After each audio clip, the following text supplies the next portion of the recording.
તે પોતાની ટોપીઓ વેચવા ગામડે ગામડે જતો. એક દિવસ જ્યારે તે એક નાનકડા ગામમાં પહોંચ્યો ત્યારે તેને ખૂબ જ થાક લાગ્યો હતો. તેણે તેની ટોપીઓથી ભરેલી ટોપલી એક ઝાડ નીચે મૂકી આરામ કરવા સૂઈ ગયો અને સૂઈ જ ગયો. તે સમયે કેટલાક વાંદરાઓ ઝાડની ડાળીઓ પર બેઠા હતા.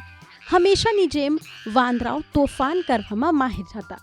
ત્યારે તેઓએ ટોપી વેચનારની ટોપલી જોઈ. ત્યારે તેઓએ તેની ટોપીઓ ઉપાડવાનું શરૂ કર્યું. ધીમે ધીમે વાંદરાઓ બધી ટોપીઓ સાથે ઝાડની ડાળીઓ પર ચડી ગયા અને તેમની ટોપલીમાં મૂકી દીધી. થોડા સમય પછી ટોપી વેચનાર જાગી ગયો. તેણે જોયું કે તેની ટોપીઓ ખૂટે છે અને ઝડપથી ઉપર જોયું. તેણે જોયું કે તેની ટોપીઓ વાંદરાઓ સાથે હતી.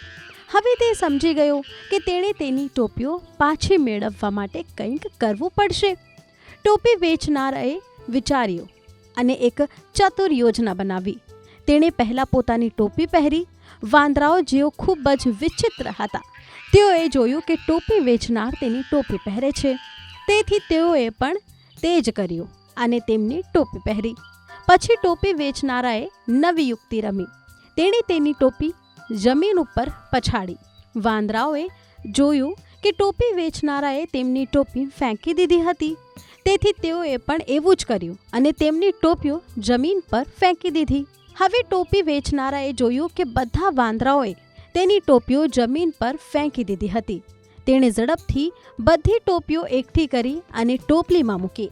તે ખૂબ જ ખુશ અને સંતુષ્ટ હતો કે તેને તેની બધી ટોપીઓ પાછી મળી. જ્યારે ટોપી વેચનાર તમામ ટોપીઓ એકઠી કરીને ટોપલીમાં મૂકી છે ત્યારે તેણે વાંદરાઓ સાથે તેની મનની રમત સફળતાપૂર્વક રમી હતી.